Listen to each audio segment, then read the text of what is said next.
உதயமான துணை முதல்வர் பதவி விமர்சனங்கள் என்ன? கட்சிக்கு பாதிப்பா? வாழையடி வாழையாக என்பார்கள். ஒரு வாழை மரத்திற்கு கீழே அதன் கன்று முளைக்கும். பிறகு அது பெரிதாகி அதன் பக்கத்தில் மறு கன்றுவிடும்.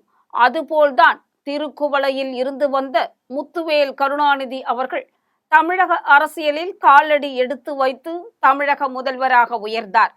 தொடர்ந்து 5 முறை முதல்வர் என்ற பெருமையையும் பெற்றார். அவருக்கு அடுத்தபடியாக அவரது மகன் மு.க. ஸ்டாலின் அவர்கள் தற்போது முதல்வராக உள்ளார். அவருக்கு அடுத்தபடியாக அவரது மகன் தற்போது துணை முதல்வர் ஆகியுள்ளார். இதென்ன, தமிழக அரசை கோபாலபுரம் தத்தெடுத்துள்ளதா என்ற கேள்வி எழுப்பி வருகின்றனர் பொதுமக்கள். என்னதான் நடக்கிறது தமிழ்நாட்டில்? இதென்ன கேள்வி? வாரிசு அரசியல் தான் நடக்கிறது. கைப்புண்ணுக்கு கண்ணாடி தேவையா என்ன? இந்த வாரிசு அரசியல் சரியா? மக்கள் ஏற்றுக்கொள்வார்களா? மக்கள் ஏற்றுக்கொண்டால் என்ன, ஏற்றுக்கொள்ளவில்லை என்றால் என்ன? அவரவர் விருப்பப்படிதான் நடக்கிறது தமிழ்நாட்டில். தமிழ்நாட்டில் முதல்வர் மு.க. ஸ்டாலின் முன்னாள் முதல்வர் ஓ. பன்னீர்செல்வத்திற்கு அடுத்ததாக துணை முதல்வராக பதவியேற்கும் 3வது நபராக உதயநிதி தற்போது பதவியேற்கிறார். இந்தியாவில் முதலில் துணை முதல்வராக பொறுப்பேற்றவர் பீகார் மாநிலத்தைச் சேர்ந்த அனுராக் நாராயணன் சின்ஹா. அவர் 1937 முதல் 1939 வரையிலும், 1946 முதல் 1952 வரையிலும் பீகாரின் துணை முதல்வராக பொறுப்பேற்றிருக்கிறார். பிறகு ஆந்திர பிரதேசத்தின் நீலம் சஞ்சீவ ரெட்டி, மேற்கு வங்கத்தின் ஜோதி பாசு, புத்ததேவ் பட்டாச்சார்யா, கர்நாடகத்தின் எஸ்.எம். கிருஷ்ணா, ஜே.ஹெச். பட்டேல், சித்தராமையா, எடியூரப்பா, பீகாரின் சுஷில்குமார் மோடி, குஜராத்தின் கேஷுபாய் பட்டேல் என பல முக்கிய தலைவர்கள் துணை முதல்வராக பதவி வகித்திருக்கின்றனர். தற்போது ஆந்திரா தொடங்கி உத்தரப்பிரதேசம் வரையிலும் சுமார் 14 மாநிலங்களில் 23 பேர் துணை முதல்வராக பொறுப்பு வகிக்கின்றனர். அதில் ஆந்திரா, அருணாச்சல பிரதேசம், இமாச்சல பிரதேசம், கர்நாடகா தவிர மற்ற அனைத்து மாநிலங்களிலும் 2 பேர் துணை முதல்வராக பொறுப்பு வகிக்கின்றனர். ஆந்திராவின் கடந்த ஜெகன்மோகன் ரெட்டியின் அமைச்சரவையில் 5 பேர் துணை முதல்வராக பொறுப்பேற்றிருந்தனர் என்பதும் குறிப்பிடத்தக்கது.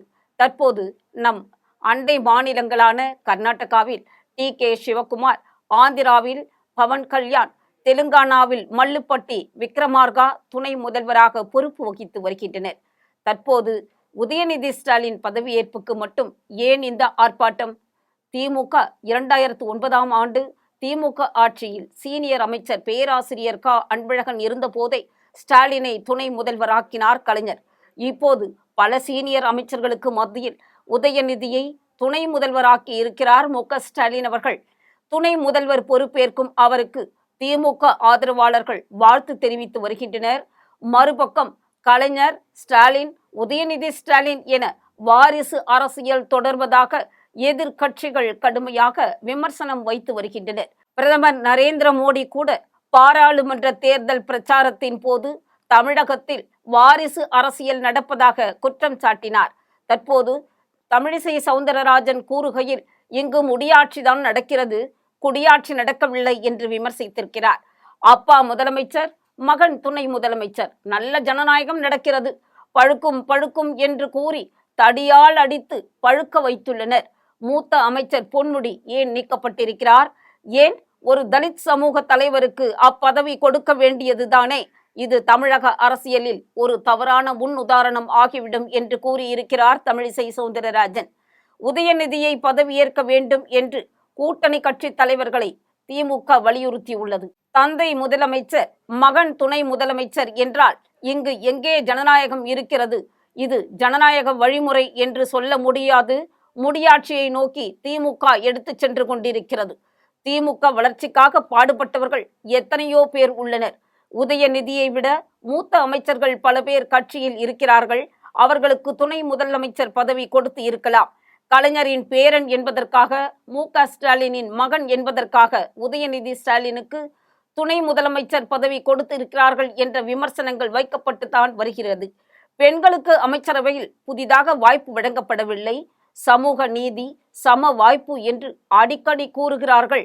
எங்கே சென்றது சமூக நீதி? ஊழல் வழக்கில் சிறை சென்று ஜாமீனில் வெளிவந்துள்ள செந்தில் பாலாஜிக்கு அவசரமாக அமைச்சர் பதவி கொடுத்துள்ளனர். இது தவறான உதாரணம். தமிழக அரசியலில் இது நல்லதல்ல என்று பாட்டாளி மக்கள் கட்சி தலைவர் ராமதாசும் கூறியிருக்கிறார்.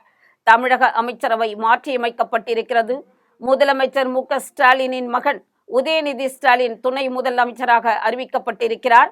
அமைச்சர்கள் மனோ தங்கராஜ், செஞ்சி மஸ்தான், கே ராமச்சந்திரன் ஆகியோர் நீக்கப்பட்டு அவர்களுக்கு பதிலாக செந்தில் பாலாஜி, முனைவர் கோவி செழியன், பனைமரத்துப்பட்டி ராஜேந்திரன், ஆவடி நாசர் ஆகியோர் புதிய அமைச்சர்களாக்கப்பட்டுள்ளனர். புதிய வாய்ப்பு பெற்றவர்களுக்கு வாழ்த்துக்களை தெரிவித்துக் கொள்கிறேன். அதே சமயத்தில் திமுகவில் உள்ள 131 உறுப்பினர்களில் பெரும்பான்மையினர் வன்னியர்கள். அவர்களின் எண்ணிக்கை 23, அதாவது 17.55%. அதன்படி மொத்தமுள்ள 34 அமைச்சர்களில் 6 அமைச்சர் பதவிகள் வன்னியர்களுக்கு அளிக்கப்பட்டிருக்க வேண்டும். ஆனால் இப்போது வெறும் 3 அமைச்சர் பதவிகள் மட்டும்தான் வன்னியர்களுக்கு வழங்கப்பட்டிருக்கின்றன என்பதை சுட்டிக்காட்டியிருந்தார் பாட்டாளி மக்கள் கட்சி தலைவர் ராமதாஸ். அதே போல பட்டியலினத்தவருக்கும் திமுக தொடர்ந்து சமூக அநீதியையே இழைத்து வருகிறது. திமுகவில் பட்டியலின மற்றும் பழங்குடியின சட்டமன்ற உறுப்பினர்களின் எண்ணிக்கை 21. வன்னியர்களுக்கு அடுத்தபடியாக 2வது பெரும்பான்மை அவர்கள்தான். 16% கொண்ட அவர்களுக்கு 5 அமைச்சர் பதவிகளாவது வழங்கப்பட்டிருக்க வேண்டும். ஆனால் அமைச்சரவையில் அவர்களுக்கான பிரதிநிதித்துவம் 3 மட்டும்தான் என்பதையும் சுட்டிக்காட்டியிருந்தேன். தற்போது சேலம் வடக்கு தொகுதியிலிருந்து தேர்ந்தெடுக்கப்பட்ட வன்னியர் சமூகத்தை சார்ந்த பனைமரத்துப்பட்டி ராஜேந்திரனும், தஞ்சாவூர் மாவட்டம் திருவிடைமருதூர் தொகுதியிலிருந்து தேர்ந்தெடுக்கப்பட்ட பட்டியலினத்தை சார்ந்த முனைவர் கோவி செழியனும் அமைச்சர்களாக்கப்பட்டுள்ளனர்.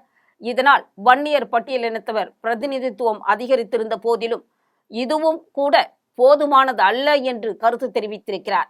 அமைச்சராக இருக்கும் செந்தில் பாலாஜி சாட்சிகளை கலைத்து விடுவார் என்பதை காரணம் காட்டித்தான் அவருக்கு தொடர்ந்து பிணை மறுக்கப்பட்டு வந்தது. அதைத் தொடர்ந்துதான் அவர் பதவியிலிருந்து விலகினார். சிறையிலிருந்து பிணையிலிருந்து விடுதலை செய்யப்பட்ட பிறகு மீண்டும் அவர் அமைச்சர் ஆக்கப்பட்டிருக்கிறார். சிறையில் துறையில்லாத அமைச்சராக இருந்தபோதே சாட்சிகளை கலைத்து விடுவார் என்று அஞ்சப்பட்ட செந்தில் பாலாஜி இப்போது பிணையில் வெளிவந்து மீண்டும் அமைச்சராக அதிகாரம் செலுத்தும் போது சாட்சிகளை கலைக்க மாட்டாரா?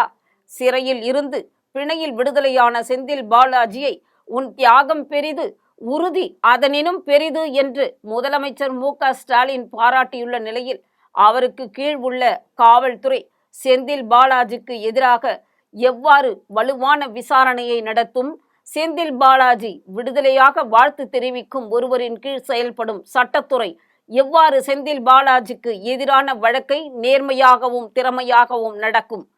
பொதுமக்கள் மனதில் எழுந்துள்ள இந்த வினாக்களுக்கு தமிழக முதலமைச்சர் கண்டிப்பாக விடையளிக்க வேண்டும். முதலமைச்சரால் தியாகி என்று போற்றப்பட்ட அமைச்சர் செந்தில் பாலாஜி அவருக்கு எதிரான வழக்குகளில் சாட்சிகளை கலைப்பது உள்ளிட்ட சட்டத்தை வளைக்கும் செயல்களில் ஈடுபடுகிறாரா என்பதை நீதிமன்றங்களும் விசாரணை அமைப்புகளும் கண்காணிக்க வேண்டும். அத்தகைய செயல்களில் ஈடுபட்டால் அதை உரிய நீதிமன்றத்தின் கவனத்திற்கு கொண்டு சென்று அவருக்கு வழங்கப்பட்டுள்ள பிணையை ரத்து செய்ய நடவடிக்கை எடுக்க வேண்டும் என்று வலியுறுத்தினார் ராமதாஸ். அவருக்கு அடுத்தபடியாக விசிக கட்சியினுடைய திருமா அவர்கள் கூறும்போது, முதல்வர் தனது அதிகாரத்தை பயன்படுத்தி இந்த முடிவை எடுத்துள்ளார். கலைஞர் அவர்கள் என்ன நோக்கத்தில் ஸ்டாலினை துணை முதல்வர் ஆக்கினாரோ அதே நோக்கத்தில் தான் தற்போது உதயநிதியை துணை முதல்வராக நியமித்துள்ளதாக நினைக்கிறேன் என்றார். காலத்தின் தேவை மற்றும் கட்சி தோழர்களின் ஒப்புதலோடு இந்த பதவி வழங்கப்பட்டுள்ளது. அவருக்கு வாழ்த்து என்று கூறியுள்ளார். தமிழ்நாடு காங்கிரஸ் தலைவர் செல்வ பெருந்தகை கூறுகையில், யாரை நியமிக்க வேண்டும் என்று சிந்தித்துத்தான் உதயநிதிக்கு துணை முதல்வர் பதவி கொடுத்துள்ளார். அவருக்கு வாழ்த்துக்களையும் தெரிவித்துக் கொண்டார். விமர்சனங்களை தாண்டி விடியல் அரசு நியமித்துள்ள புதிய துணை முதல்வர் என்ன செய்ய போகிறார் என்று தமிழக மக்கள் பார்த்து கொண்டிருக்கிறார்கள்.